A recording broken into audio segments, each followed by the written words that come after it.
do this. Yeah! Welcome to DragonCon 2012. Give it up for the amazing, the handsome John BARROWMAN.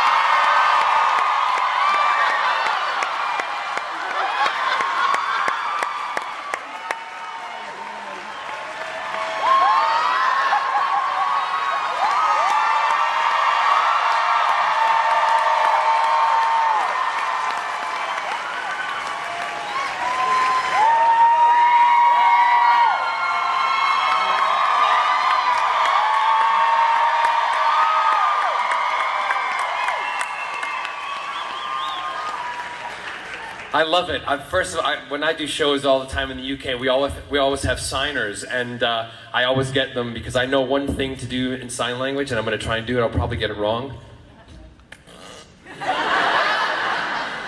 Show me how the right way to do it. Farting. In Britain, we fart differently. It's more like this. Sorry, I'm just getting a mess thing to tweet to my mom. Hey, Mom! They like me! Cool.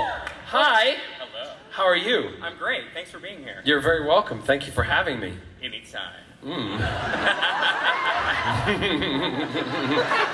You're naughty. Yes. I know, I can tell. I can smell it a mile away. Naughtiness, that is.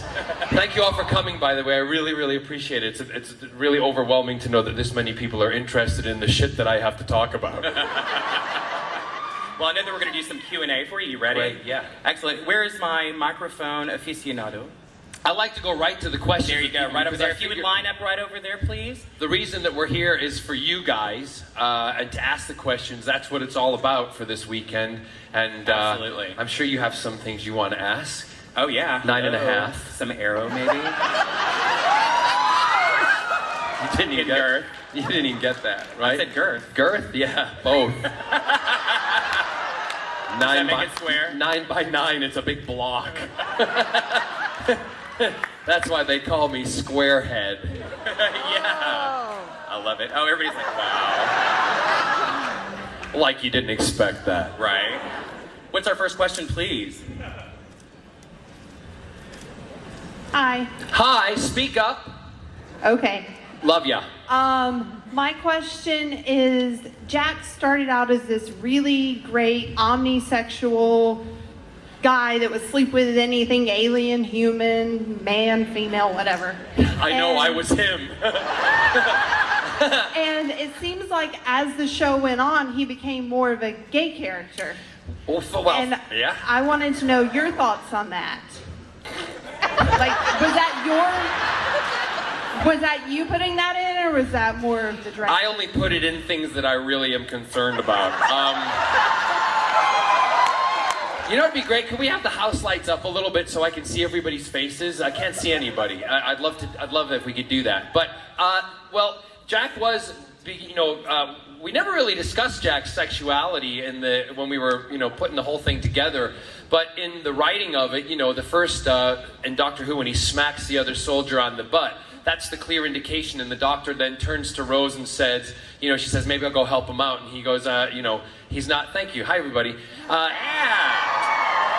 And then the doctor says a line to the extent of, he's fine by himself. Plus, you're not his type. So right away, it was introduced that Jack was not your average or typical hero. We didn't really. You say he became more gay as things went on, but the one thing that Russell, I think, wanted to point out that is love is blind. Love is not. You can't decide who you fall in love with. Therefore, particularly from the eyes of Yanto. Yanto said it's not about being gay; it's about him, right? So Jack, if you go back and look through it all, Jack had relationships, obviously, with women because he has a daughter. And he obviously had to do something to have that happen. And he also, from the Fairies episode, which we call it, I can't remember the exact title, but that's what we named it, Small worlds, thank you very much. The older lady who he fell in love with, you know, he had relationships with women. So we never said he was gay or bisexual. We just said he was omnisexual. But the point I think Russell really wanted to make is that you cannot define and you cannot choose who you're going to fall in love with. And that's, you know, that's the way I believe and the way I look at it, which I found very funny when Mitt Romney in his, I'm so sorry, I have to say this because it's been bugging the shit out of me for like 3 days. When they showed his video of all the wonderful things that he does, and I'm sure he's a very good man and a very good father to his children, but, no, hold on, we can't judge him for that. But what he did say is, he said himself, I can't tell you what love is, I can't define what love is, yet you're going to define how other people should love?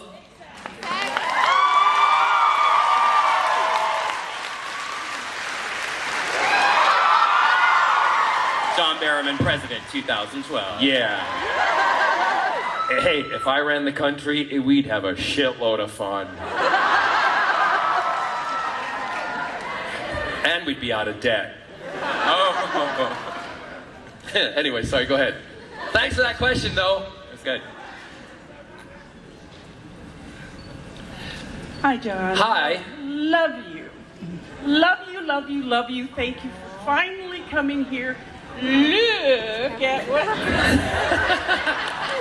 I love that you've got a stick there. You don't just use that for walking, do you? Oh, come on, she's a dirty old lady. Why? I'm kidding. I love you. I love that you love me. There you go. Why do you think I got my picture taken with you and James? Exactly. Okay. Okay. Now, I've already said that I love you. The only reason I watched Dragon Con because you were out there hosting your brains out, and you're just so lovely. Thank you. But seriously, Yep.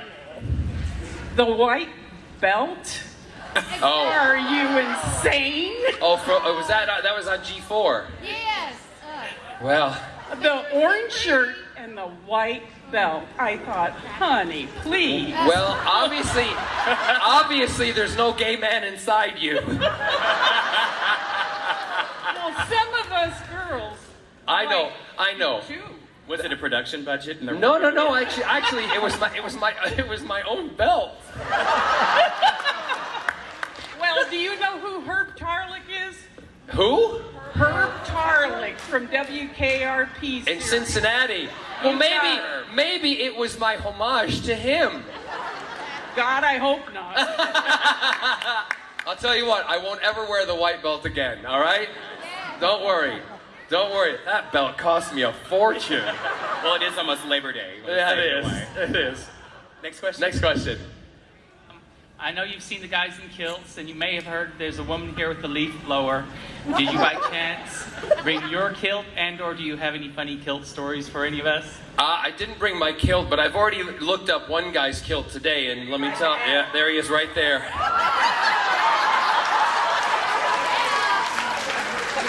And let me tell you, it was worth it. Yeah, the kids are all right. Yeah, and it's, funny kilt stories, well, I do it, but it's actually about my partner, Scott. And we were at a party in Scotland, and at New Year's, we dress in our kilt and our, it's called a traditional Highland dress, and it's called a Prince Charles Highland dress, and it's got a tuxedo jacket with tails, and you have the kilt on and all the socks and the sporn and everything. And Scott disappeared for a while, and I'm going, where is he? I'm with friends of ours at a big table, and they call it a ceilidh in Scotland. So you have a traditional Scottish ceilidh, Highland dancing, bringing in the new year, everybody getting drunk. Well, it's just like being here. So I'm like, where's Scott? And so I said, I gotta go look for him. Getting a little worried here because he's disappeared. So I still go hunt for him. I look in the bathroom, first place. Right. Not there. No. Yeah. Gay man. And then the next place I start walking around, so I go into the kitchen, and I walk into the kitchen, and there's Scott with his kilt lifted up and his testicles in a cup of water. I said, honey, if you want a drink, it's not a straw.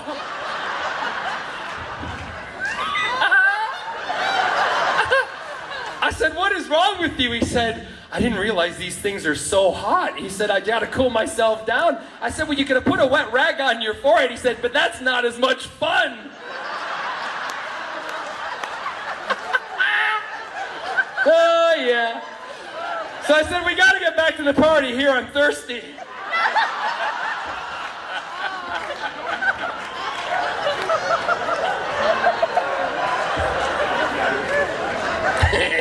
Best panel ever. Whiskey, gun yourself, Scotland, dip your balls in a cup. Next question.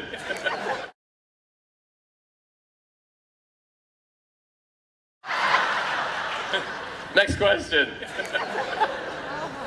Howdy, John. Howdy. Got a question for you. I know that in a couple of weeks you were doing a tribute show to the late great Gene Kelly. Yes. And unfortunately, most of us over here are not going to be able to afford to fly out and actually see you perform. Can you give us a preview? Can you show us a little bit of what would be in that show?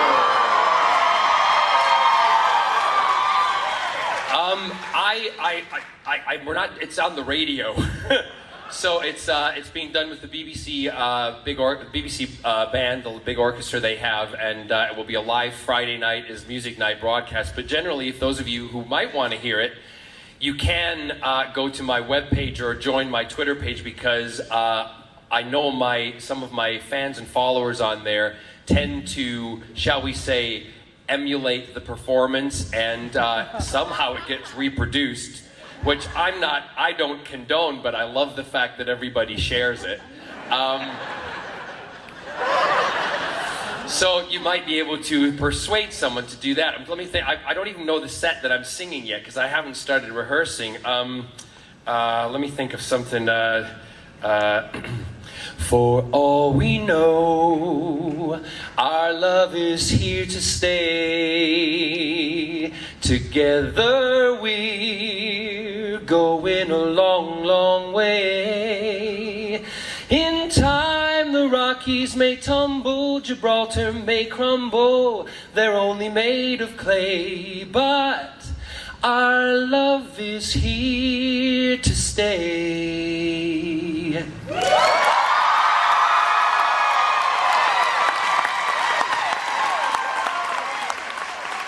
I don't even know if he sang that, but you know. And the reason I'm doing the tribute is as growing up as a kid, I used to watch all the Gene Kelly films and the MGM movies, and I used to sit with my gran and watch them. And I loved Gene Kelly because, to me, knowing that from the age of 8, when puberty started, I knew that there was something different about me from all the other boys who were, liked girls, and I all of a sudden wasn't liking the girls. I was liking those boys. So I knew, and I was trying to find someone to look at that, I thought I could, emulate in that way. And for me, because I like to sing and I like to dance, Gene Kelly, to me, was the most masculine of those men. Not saying Fred Astaire wasn't, but I just latched on to Gene Kelly. So years later, I got to meet him at a function in Los Angeles, and I sat and talked to him for a little while, and it was one of the, I'm a fan, and I'm a geek like the rest of you out there, and it was a fanboy fangasm moment for me. And he was being asked to direct something that I was going to be in, but unfortunately, a couple of months later, he passed away. So I've always said, to the BBC, to BBC Radio 2, that if they were ever going to do anything, Gene Kelly, I would be mortified if I wasn't involved. And now I'm doing this big tribute to him, so I'm really chuffed about it.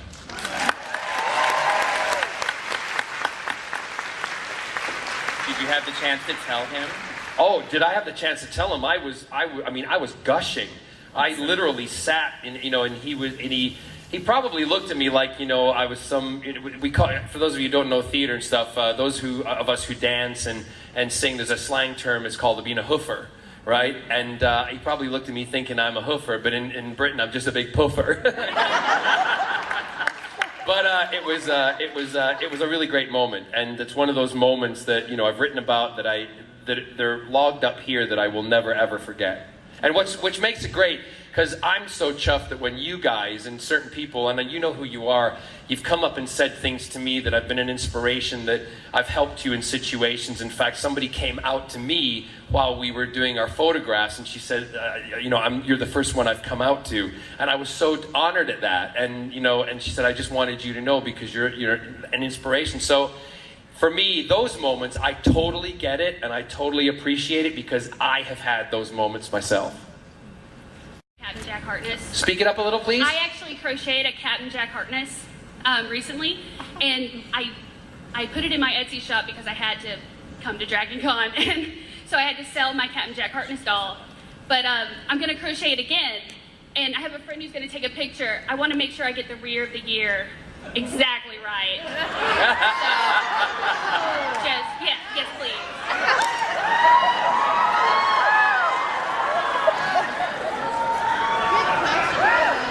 I'm wearing baggy trousers. I ain't taking them off.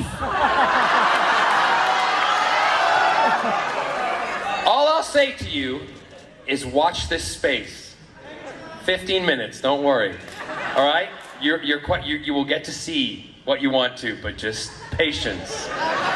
There was a song they used to sing to me as a kid. Have patience, have patience.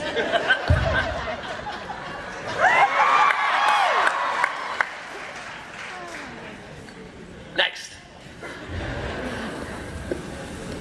One of the things I love about Torchwood... Actually, sweetheart, let them hold the microphone so they don't have to, bend down weird. Yeah, there you go. Take the microphone from that girl. There you go. Speak into it. Pretend it's me. Hi, can you hear me? Yes. One of the things I love about Torchwood is what's unsaid, kind of the moments between the lines. Yep. And in that vein, I'm wondering, are there any scenes that were deleted that you really wish had been included, and why? We never really have none of the scenes really were deleted, but because of certain time constraints, particularly because we don't have commercials in Britain, we could run the full, if we wanted to, we could run a full 60 minutes, but we had to cut them down, and certain things had to come out because of when we would transfer it over to the States to play it when it was being played on BBC America or on Sci-Fi or in space in Canada, wherever, we had to allow for those commercials. So certain things in Britain were taken, taken out from there, but it wasn't, it was a difficult choice to cut stuff, but that wasn't our decision. So sometimes I didn't get to see what was cut when that was in the States. But most everything was kept in that, that was wanted to be kept in order to tell the story. But for me also, the moments in between, sometimes you don't have to say anything. It's a look between two characters that just says it all, and that's it, or a smile or a laugh. In particular, there was one sequence where Gwen walked in on Yanto and I'm giving it all this to Yanto. I was. And, she walked in on us, and the reaction, I didn't tell Eve what I was doing to Gareth prior, and Gareth and I kept it a secret, so when she did walk in, she was like, oh my God. And so it was a true reaction, and we used to do that a lot to each other, but when she almost turned around in the background, we didn't care that she wasn't out of the room yet, we just started up again, so when she turned around, there's this huge grin on her face. And that, to me, is brilliant because we don't care that she saw it. And she's like, whatever, it's them, and off she goes. So at those moments, Russell and Julie and everybody involved were good about that and kept those moments in. Thank you. Great question.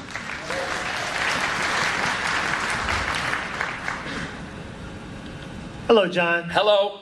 Greetings from Nashville, Tennessee. How y'all doing down there? Opryland, USA. You played there, did you not? I certainly did. The first year I was in I Hear America, singing its song in polyester pants and a polyester top. And I have a story to tell you if you want to hear it. Please do. This is a good one. So I'm dressed in polyester. Opryland, USA was a musical theme park in Nashville, Tennessee. I don't think it exists anymore. I did that show, and then later on I did a show called Way Out West, and which Kristen Chenoweth did, I think, a couple years later or before, because I don't know if she's older than me. No. She's not. Evil.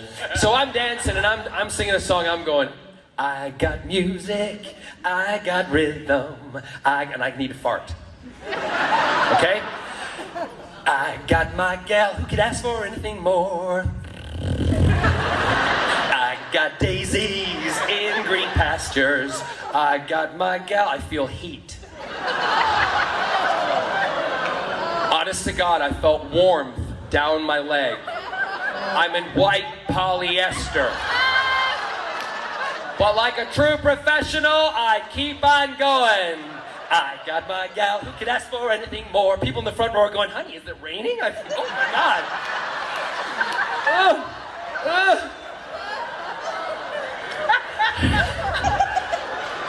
It's Nashville, they were all I am mortified.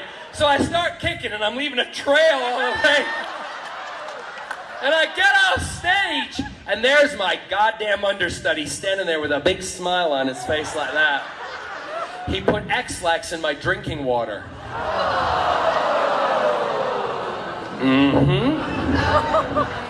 Yes, he did. Consequent, he was like, he looked at me like, I'm like, you just lost, big time. Yeah, it was an interesting day, but you know. Do you remember the understudy's name? I have no clue. Exactly. Yeah. Oh, but I love Opryland. Anyway, so what was your question? Thank you. We love you in Nashville too. And we invite you to come back and tend to see us anytime. I will do that when I pass through Tennessee because I like some Southern cooking. I certainly do. Thank you. I wanted to ask if there's a possibility we might see Captain Jack Harkness with the 11th Doctor in the 7th season. I have no idea. I'm telling you the honest truth. It's as simple as that. I have no idea. And if it were to happen, as Captain Jack, and you know, I would, and as the actor John Barrowman, I would jump at it in a second because I love Doctor Who, I love Captain Jack, and I'm a huge fan, and I would love to do that, but it's not in my control, and it's up to the others who are writing and in control of the show now. So I guess you have to keep your fingers crossed. If it what? That's entirely up to you. There's always a thing called a computer.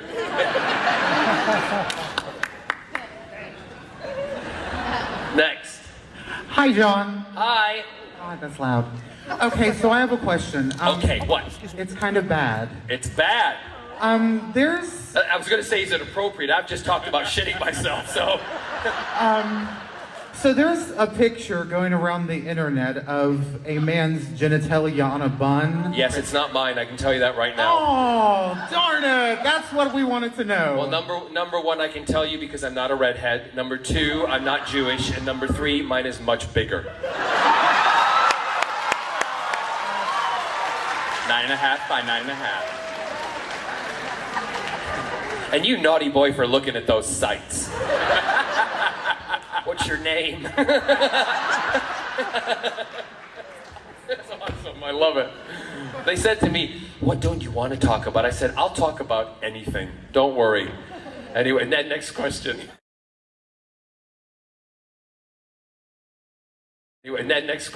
Hi. Thank you so much for joining us. You're welcome. I thought you gave an incredibly moving performance as Zaza in La Cage. And I think you were also a Nazi in the producers? Correct. So there you go, a drag queen and a Nazi. Hitler would have loved me. Different types of characters, yeah. I was wondering if you just had any musical theater stories that were particularly good that you wanted to share, or any shows that you would love to be in the future. Do you have a preference between the stage and the screen? Any of that you want to answer at all? It's like 4 questions at once, huh? Don't feel like you have to answer them all. I never say which I prefer, because the day that I say that, that's when people will start pigeonholing me. And the one thing that I value about my career is that it's diverse. And you guys yourself allow me to do all these different things, and I absolutely appreciate it. So I enjoy every aspect of the entertainment business that I'm involved in. The thing that about shows, I loved doing La Cage. I loved not so much just because I got to dress up in fabulous dresses and wigs and wear high heels, because it's something that I'd never get to do as other characters. It was a good story to tell. And I like the meaning behind the story, and that's why I got involved. Theater stories, I mean, there's so many. One of my favorite, because a lot of you have been coming up and telling me, is the one where I'm in putting it together with Carol Burnett. And if you haven't, I'm sure the clip's online for you to look at on YouTube. And she comes in, she and I got along like a house on fire. And again, another fanboy moment, growing up watching the Carol Burnett show. There I was on stage with her, and I was part of her little team who was having these fun things happen on stage. And she would say to, you know, working with you, it's the best. I haven't had so much fun since I was doing the Carol Burnett show. So I'm going, oh my God, you know, incredible. So she turns to me and looks at me, and she's dancing, and she just looked, and I knew something was wrong. I kept looking at her, and she's looking at me like going, something, you know, and the eye contact, again, said with the eyes, not with the mouth. And she just looked at me and she went, and her skirt fell to her ankles in the middle of a performance on Broadway. Well, I peed myself. I literally, if you watch it, I start jumping around, screaming, and I forget that I am on the Broadway stage. So I'm laughing because it's one of those priceless Carol Burnett moments that have just physically happened to me live, and it's being recorded. So then we progress, and Ruthie Henschel, who was my co-star with it, she turns around to me and she tells the audience that in the scene earlier, I bent down to lift her up in a dance, and I ripped my pants right down the middle. And a rush went off stage to put black duct tape. My father always told me, carry some duct tape with you. I taped my black pants up with duct tape and continued the show. So that's probably one of my good theater moments. Carol Burnett losing her skirt and me ripping my pants. Next one. Oh. Are you my mommy? Oh. I'm sorry I'm not your mummy, but I did cause the whole problem. Oops. Thought I was gonna save the world, but I screwed it up. Anybody got a doctor to help? Hey, one back there. Call me later. By the way, I think I stuck my hand up a doctor's rear end over there, didn't I? Yeah. Thank you very much. Yes. No, really. That is some of the most terrifying television I've ever seen in my life. So I was wondering, what of the various monsters, creatures, various other things of descriptions unknown that you have encountered through Doctor Who or Torchwood are you the most afraid of? Okay, that's totally easy for me because I've been a fan of Doctor Who since I was a kid. And I, unlike a lot of you, I had it first time around. I watched it when I was, from the age of, I still do. And I watched it from being a kid, 4 or 5 years old with my brother, hiding behind the sofa in our house in Mount Vernon, watching, actually it was John Pertwee first, and then Tom Baker, and then all the others. So my greatest moment when I was asked, which was the greatest moment of my life, being asked to be on Doctor Who. It was just incredible. But one of the most amazing times was when I was with, and I can't remember the exact episode because I remember the moment, but it was Elizabeth Sladen and myself, and it was the end of Days. I think that was it. And it was Davros who came into the room. This is one of the moments, and I remember standing next to Elizabeth, who played Sarah Jane Smith. Yeah. Like you all don't know. Only the best companion in the history of Doctor Who. In my opinion. She grabbed my hand in the middle of the scene like that, and I literally and thinking about it now, it makes me all emotional, because Elizabeth is no longer with us. And I looked at her, and off camera, it was on camera, but you don't hear us. If you go back and watch it, you can see us. We both look at each other, and she looked at me and she went, "He frightens me so much." And I was like, I get goosebumps. And I was like, I know he scares me too. Oh my God. So Davros has to be for me, but I also, the Cybermen, I wish I got to fight the Cybermen as Captain Jack. I didn't because as a kid I loved them. The other ones that frightened me were the Autons, where the hands drop off, and the originals more so because as a kid my mother had to put me inside her coat to walk past a shop window that had a mannequin in it. I wouldn't go past it. I would scream if there's times she had to drag me past the windows to get me past.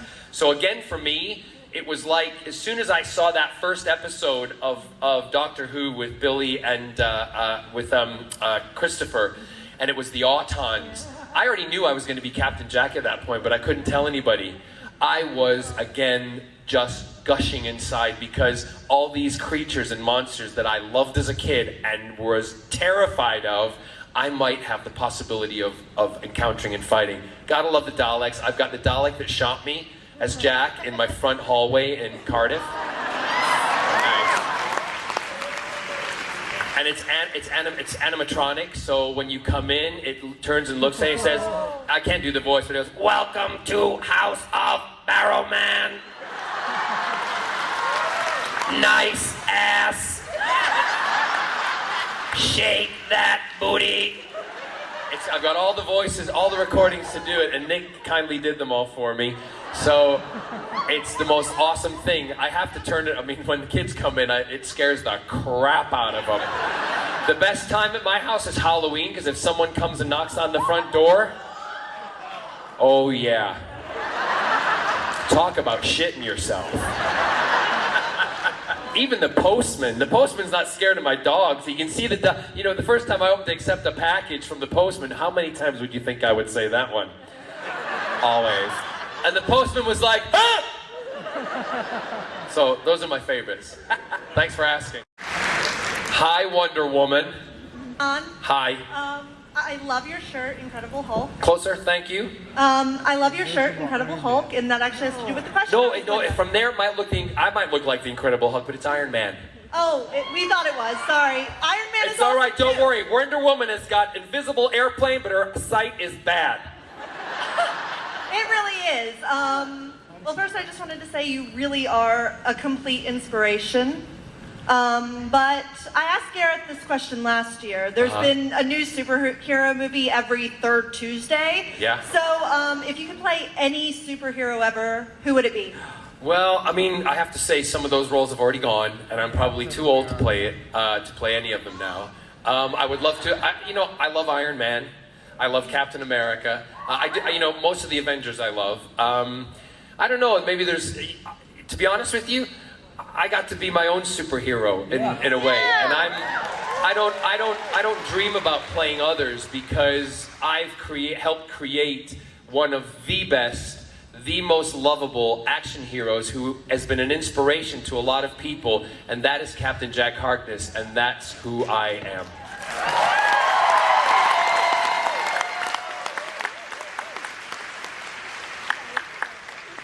I got a little surprise for everybody. And I know we were late in starting, but I did say, and they'll probably go, "No, you can't do it." But y'all took 10 minutes of my time away, so we have to give it back to them because you could have got them in earlier. Anyway, so I'd like to go over a little bit. Is that all right? I'd like to introduce to you somebody very special. And if you want to ask him some questions about me, you can. Awesome. Please welcome my other half, Scott Gale.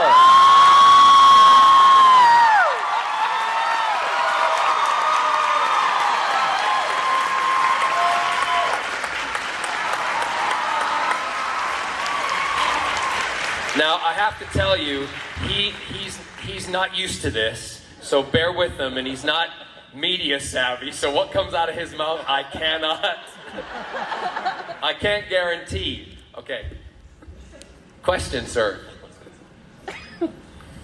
First of all, I'd just like to say, John Barrowman, you kick ass. Thank you. All right. You kick ass for liking me. Well, loved you as Captain Jack Harkness. Loved you as Patrick Logan in Desperate Housewives. Yes. And I hope you love me as the well-dressed man in Arrow. Yeah!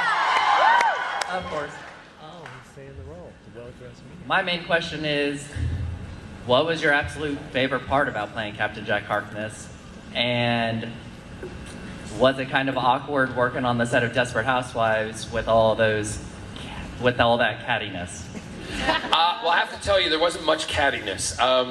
They actually welcomed me graciously and were lovely to me. And I only worked with Ava and, oh my God, her name's just gone out of my head. Drea Matea. And they, Mark Cherry, who was the creator and the writer, wrote the part in for me because he was a huge fan of Captain Jack's. So that's how that all came about. I loved doing Desperate Housewives. It was nice to play a bad guy, which is one of the reasons that I'm loving doing Arrow at the moment, and that's a secret. I've just told you. We won't tell anyone else. Do not tell anybody. Watch, I'll probably get lightning struck now. He got me! So that's that. But the best thing about being Captain Jack, I mean, I've said it before, and I'm sorry to go on about it. It's the fact that people fell in love with him, and people love him as a hero and for what he stands for. And even when he did things that weren't so good, but I always saw them as being, as good to save humanity or the planet. The fact that people liked what I did with them, and I have to say that the writers, the creators are a big part of that. And how great that you have people who are like-minded writing and also very liberal writing these characters, because it opens the whole world up for a bunch of people, and that's what I'm most proud of.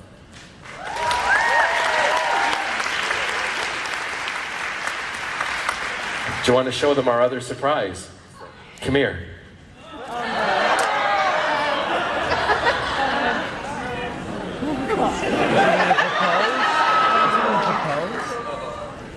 I told you to wait a few minutes.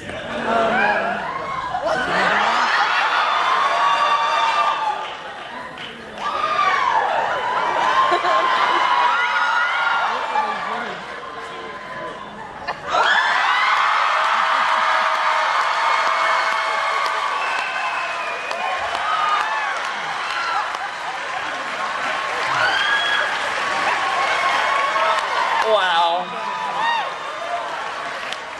It's just like being at the Eagle. It's like being at Swingin' Richards. We were there last night. It was great. Yeah. Lots of girls and boys were there too. We had a blast. Yeah, he's so good. His mother's gonna kill him. And the next question. Sorry. Thought you'd like that. Yeah, follow that. Go. That was very... That was very impressive. So, what are y'all doing later? With your schedule and filming and all that, how do you make time to stay fit, but more importantly, how do you make time for each other? We like to just. Well, you gotta speak into the mic. Oh, yeah. Okay. We just love to chill out at home together and drink a few drinks, watch some TV, just chill out, relax together. Really, yeah. And my schedule is. And he knows this, and I'm not admitting anything, but I'm a workaholic, and I schedule everything down to the minute. And so when I have a night off, it's down to like this. No, Scott gets a schedule during the week. My assistant gives him a schedule, and we know we have that night off. So that's the night we spend together. And if it's not in London, it's either in Wales with the dogs. But generally, over the last, year or 2 years, I've made it a firm thing of keeping my weekends free. Yeah. And which is funny though, because we were on a vacation. A 5-week vacation, and they asked me a little while ago to do this and to do Fan Expo, and I said to Scott, I said, I've never done them before, and I really would like to do them. He's like, let's just do it, and we'll go and we'll have fun. And Scott's been helping me at the table with autographs and stuff, which he's he's been having a good time, and he's been getting to meet all of you because he's never experienced this before. So it's great because now I'm sharing it with him. So we do make time for each other, but in my career, in my business, in my life, because I see myself as a business, you have to make time, and we do. Yeah, That's beautiful. Next. Oh, they got a kiss. Nice. Call us. Hello. Can you hear me? Yes, you gotta speak up. I know, there's a picture of you in Comic-Con where David Tennant kisses you. How was that? He was awful. No, the one thing I love about David, he's spontaneous, and we just decided at the spur of the moment to do that, and it was good. And you know, I collapsed in a heap because I did it as a Jack moment for everybody out there, because Jack actually fancies the pants off of him, loves the doctor, and as you know, that dialogue between he and Martha Jones, I think it's Martha Jones, he looks at her and goes, "You too?" And she's like, "Yeah," boom, and that's it. Again, a look between two characters, not much said. So that was it, but he's a good kisser. Yeah, thanks. Next one.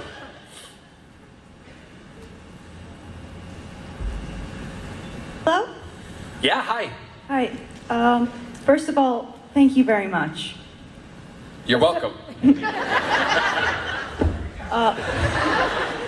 Second, have you ever thought of doing any voice work for anime or cartoons? I have done some voice work. I did it for, in fact, I got to meet Stan Lee the day I was doing it. Yeah, which was absolutely incredible. And I had my photograph taken with him, and I had another fanboy moment. He doesn't know this fanboy. He's like, "This guy's weird. Wait till later." I must say, though, I have got him wearing the t-shirts. He loves his hero t-shirts. Anyway, I got to meet Stan Lee, and I can't remember the episode that I did it for, but it was for, what is it? Superhero Squad. Love that you know and I don't. But it was a little half-hour episode, and I played a bad guy in it, and they fixed my voice up. So I have done them, but I would love to do an anime or some type of animation and play a character. I think it would be awesome. Awesome, thank you. Next one. You don't mind that I'm just doing these questions, do you? Good. Hi, John. Hi. I had some of my questions stolen, but I just wanted to... Don't you hate that? Yes, I do. Gotta get to the line early. But I just wanted to say that one of my favorite episodes of Doctor Who was the Stolen Earth, Journey's End two-parter, where all of the Doctor's greatest allies come together to face his greatest enemy. And we all had a position around the console. Exactly. Awesome. I thought that was epic. And that will never, ever happen again. Oh, no. No, seriously, because one of them has passed away, that's why. Well, of course. No, but you know, that's one of those moments, and that the poster that was taken on that day is one of my most favorite images, and for that reason, you will never get us all back together again. Well, with the 50th anniversary coming up, I hope that, not all the same characters, but I hope they do some kind of reunion and bring Jack back with the 11th Doctor. I hope that happens. Good. But, but my question to you is, have you ever thought and imagined to yourself how Captain Jack Harkness's head is going to end up in his last jar? Yeah. Oh yeah.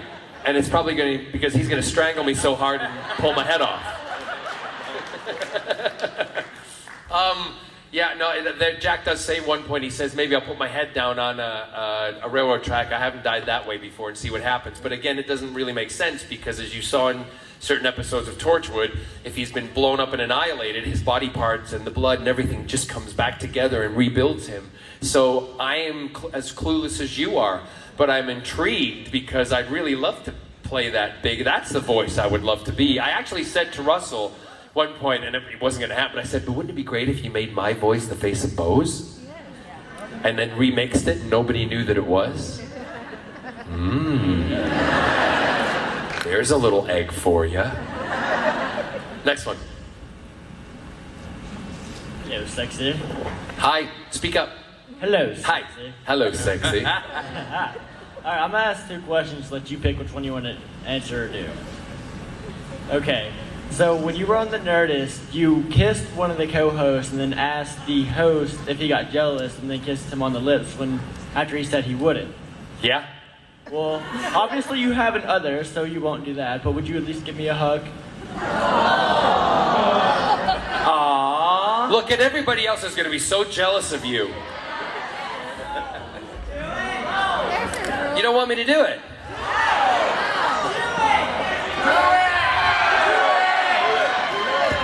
I'm going to be so jealous of you. Move it.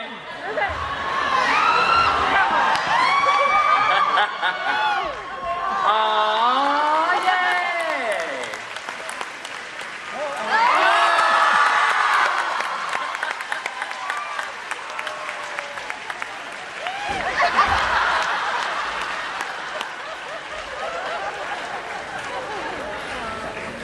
tasted a little Rohypnol on his lips there. Have you been eating fish? No, seriously, like a fish sandwich or something. You guys are bad. Next one. Hi. Hi. I just wanted to say that I love the videos that you shoot from your house and from your twin life. casting. Yeah. Yeah. I love them. He shows his butt all the time. In the swimming pool, I'll be like, here, Scott, swimming, and he goes, hey. Yeah, Somehow I missed that one. Yeah. Well, there's 64 recordings on there, so make your way through them, and his ass is on about 62 of them. Yeah, no, I twin cast, for those of you who don't know if you follow me. Every so often, no matter where we are, Scott and I'll just pop Twitcast on and we'll start recording, and we always try to save it. I was doing it on an airplane the other day, and then I told Scott afterwards I was Twitcasting, and after I Twitcast, because I don't like to fly, I was going, oh my God, I preempted something because that'll be the last Twitcast. I showed them outside the plane, the engine and the wing, and it'll be an air crash investigation, and they'll see the thing fall apart, and the plane's going to crash, and it's a bad omen. He's not a good flyer. Not a good flyer. So that was that. Anyway, so your question, sorry. My question was actually for Scott, and I was wondering.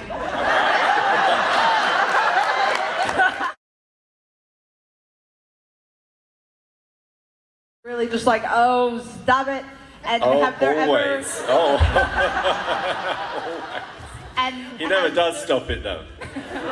And has there ever been something that he shot that you just refused to let him show, and obviously you can't see it?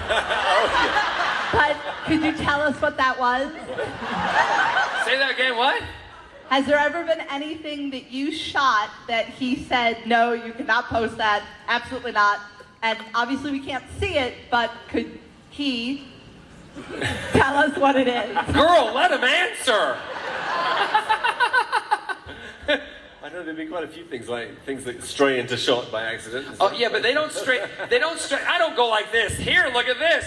I'll be recording and he'll walk out of the shower and he'll go, what are you doing? I say, I'm twitcasting. And he'll have a towel on and he'll go, hey. And he's like, oh. And I'm like, Scott! And you'll see me in the background going, so as much as shy as he likes to pretend he is, I got a story to tell you.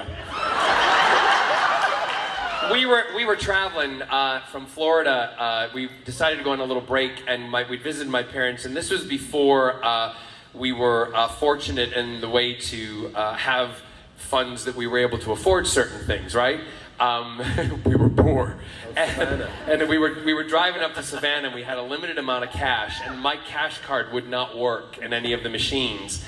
And we booked a hotel.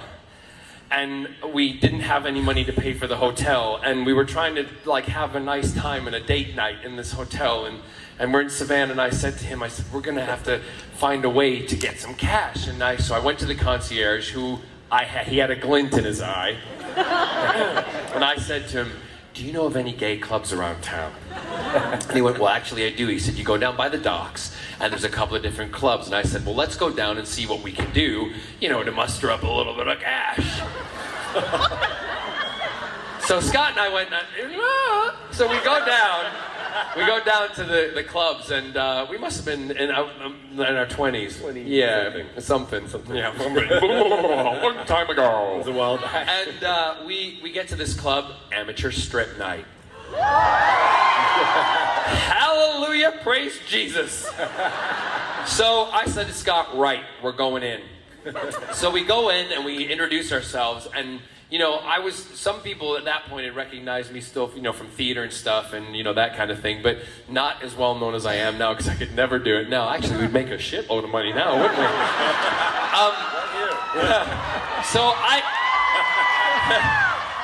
So I went to the manager and we introduced ourselves and said we'd like to do amateur strip night. And he said fine. So eventually my song came up and we're backstage and I'm in my underwear and we're just telling me 5 minutes. This may take a little while. And so I'm up and I get up on the bar and I'm dancing. I'm giving it all that, I'm giving it booty, and I'm in my underwear and the money starts pouring in. And I'm like, Dad, woo, $5. Yeah. Ooh, $1, whatever. So I come back to Scott and I'm like, honey, look, I'm packed out with dollars and $5. fantastic. His song comes up. I go, right, go, go, go, go, go. So he gets up. Scott doesn't dance. Scott just does this. Shuffle along the bar.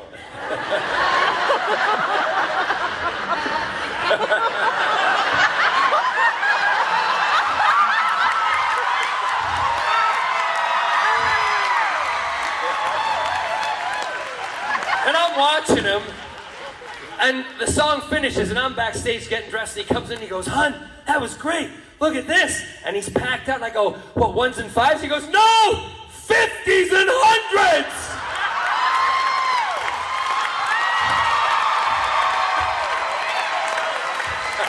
I was like that. Fine. We made over $1,000. Paid for the whole trip. Paid for the whole trip. And I took gifts back for everybody. It was fantastic, wasn't it? So, if you're ever out of money and you see us and you need some help, call us, because we'll make you $1,000 like that. One last quick one, and then we're going to have to wrap it up, because they were giving me the 5-minute. One last quick one. Hi. Make it a goodie. Okay, first of all, I actually have that pair of Batman underwear. So, secondly, what's it like writing with your sister? I know that you've written Hollow Earth and Exodus Code with Correct, yes. and I was just wondering what it's like writing with It's great writing with my sister. She comes and lives with me for 3 months. I don't know how Scott likes that. But we get along exceptionally well. Hollow Earth is our novel for kids between 8 and 14, but a lot of adults are liking it. It comes out in the US quite soon. I have to say that the cover on the American version is amazing. That's the British version right there, but it's awesome. Turn it around, let everybody see it. It's a really good story. It's about twins who their power is to animate stuff. They can draw and put people into animation and bring them out of it. That's their superpower. The other thing with Carol, you know, she does all the hard work. She does the writing. I tell the stories with her, and we put them on my iPhone, and then she takes it, puts it in word form. But I have to say, if you're a Torchwood fan, you are going to love Exodus Code, because it is a Captain Jack story, and we loved writing it and putting it together, and I'm so proud of it. And the fact that my big sister, I've been able to make her dreams come true, because you've made my dreams come true. She always wanted to be a writer. Because of the support you've given us, we've been in the bestseller list. And my sister now, apart from being a mom and a professor, she is now a best-selling author, and I'm so proud that I made that happen for her. You make us very proud, sir, for being here. Thank you. I just say again, I said to my last panel, I just want you to know, I am one of you. I love that you support me. I love that you love what I do, and I thank you from the bottom of my heart, because you've made our lives exceptional, and we totally appreciate it. Thank you. It's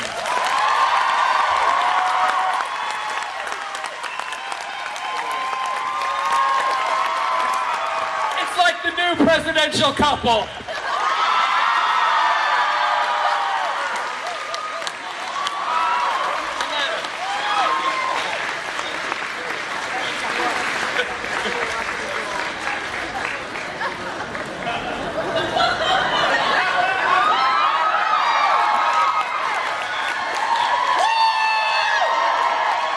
Best Dragon Con ever.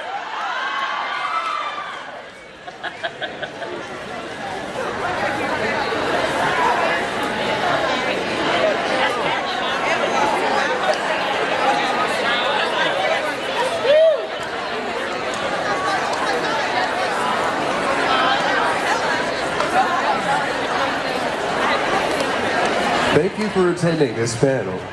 The doors at the front of the auditorium are for handicapped use only.